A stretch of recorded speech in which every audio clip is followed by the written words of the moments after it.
Les petits commerçants exerçant dans l'avenue de la Poste en commune d'Ibanda s'engagent à tout mettre en œuvre pour éradiquer l'insécurité qui sévit dans leur entité.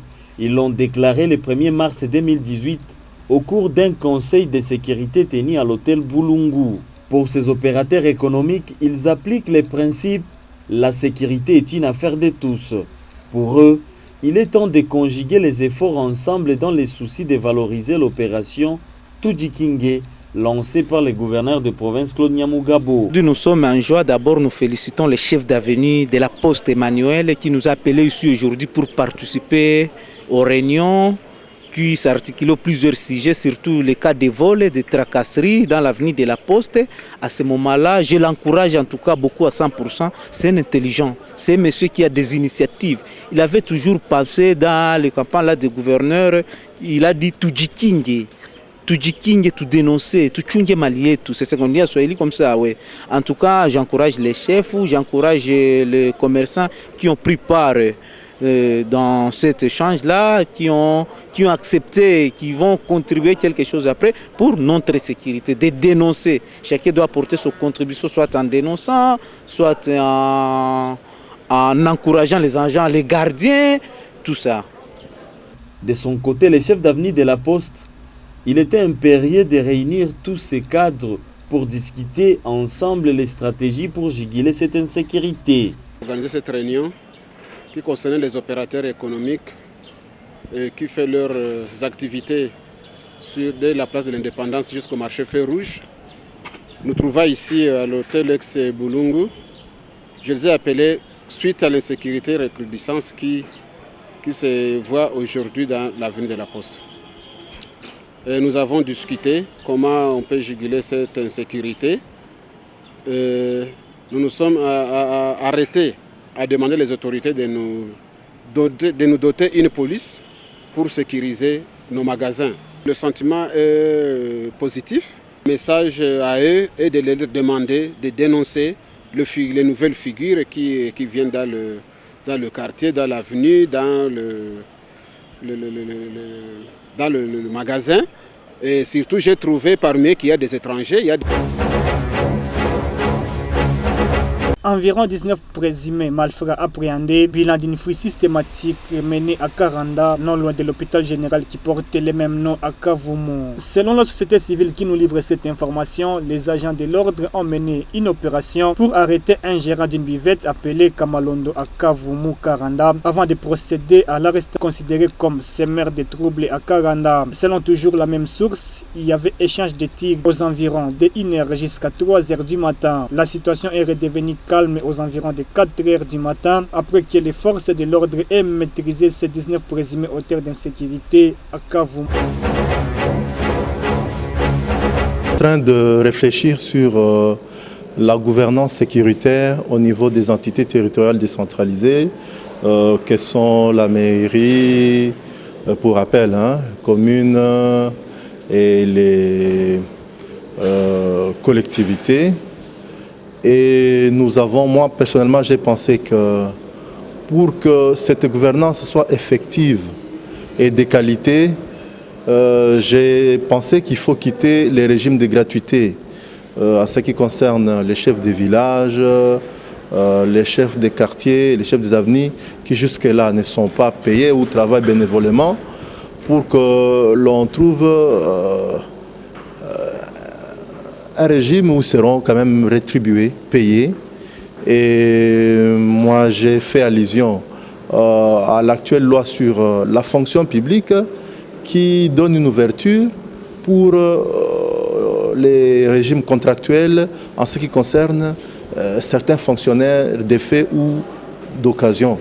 Donc voilà comment nous sommes en train de réfléchir et comme on a dit que ça pourra aboutir à l'élaboration d'une législation, je crois, au niveau provincial, c'était seulement un apéritif pour dire que lors de la discussion de cet édit chez nous, on pourra réfléchir avec les autres comment intégrer cet aspect des choses pour avoir une gouvernance efficace et de qualité au niveau des bases. Oui, nous sommes ici grâce au financement des bailleurs Et après. En termes de développement, nous sommes en train en fait non seulement d'envisager mais également de poser certaines actions de développement au niveau de notre chefferie. À l'occurrence en fait l'érection des marchés. Nous sommes heureux aujourd'hui de constater que cet élan de construction des marchés est en train d'évoluer en tout cas au rythme voulu. Bien évidemment par rapport aussi aux moyens qui sont à notre disposition. Donc nous sommes heureux de voir que cet élan a été réconforté, dans les forums budgétaires que nous avions organisés à la fin de l'année passée. Donc ceci nous donne en fait du réconfort, comme quoi nous devons aller dans cet élan pour que la construction des marchés va booster l'économie et l'économie va créer de la richesse en fait de la chefferie. Et lorsqu'on crée de la richesse, bien évidemment, on va donner des solutions aux différents problèmes qui sévissent dans la chefferie. Oui,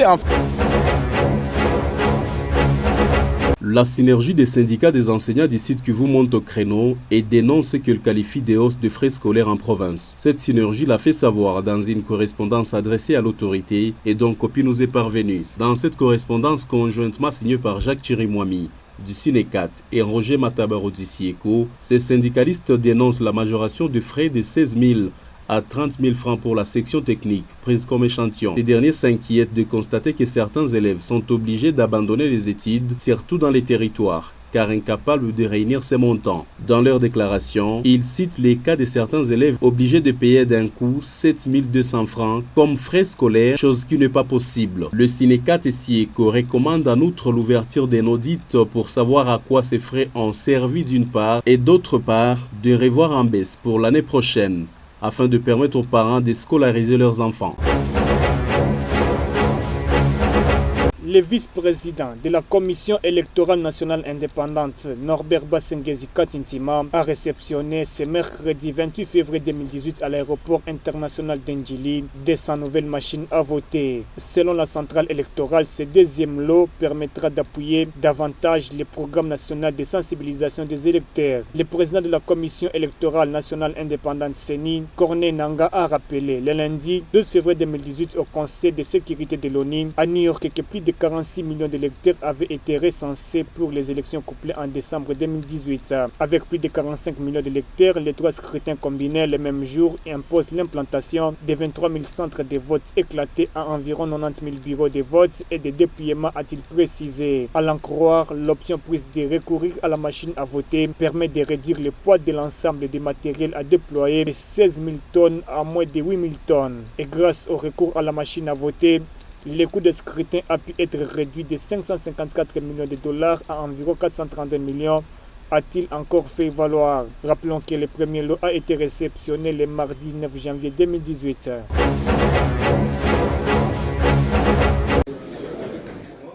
Les ministres provinciaux, les membres du secrétariat exécutif du gouvernement et les conseillers du gouverneur de province sont tous à l'école du savoir. Ils participent à un séminaire gouvernemental qui vise à renforcer la redevabilité et la gestion des finances publiques. En organisant ce séminaire, Profit Congo, un projet de la Banque mondiale qui accompagne le gouvernement de la République démocratique du Congo, tient à assurer au niveau provincial le passage d'un système de gestion de moyens vers un système axé sur les résultats.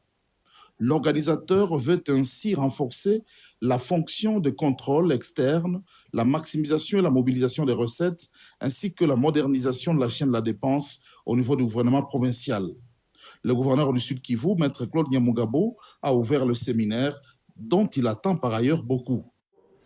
À travers ce séminaire, j'attends plusieurs choses de chaque membre du gouvernement provincial, dont, entre autres, la capacité de formuler des politiques et stratégies sectorielles pouvant orienter efficacement la conduite de l'action gouvernementale en adéquation avec le programme d'action du gouvernement. La promotion de l'esprit de travail en équipe gouvernementale et le renforcement de la solidarité au sein de l'équipe gouvernementale, ainsi qu'avec les autres parties prenantes de la province. J'attends le renforcement de la cohésion et la promotion d'une meilleure communication susceptible de favoriser l'atteinte des objectifs et résultats du programme du gouvernement provincial. Je tiens donc à remercier la Banque mondiale ainsi que le gouvernement britannique à travers le projet Profit Congo, coordonné par le comité d'orientation de la réforme des finances publiques.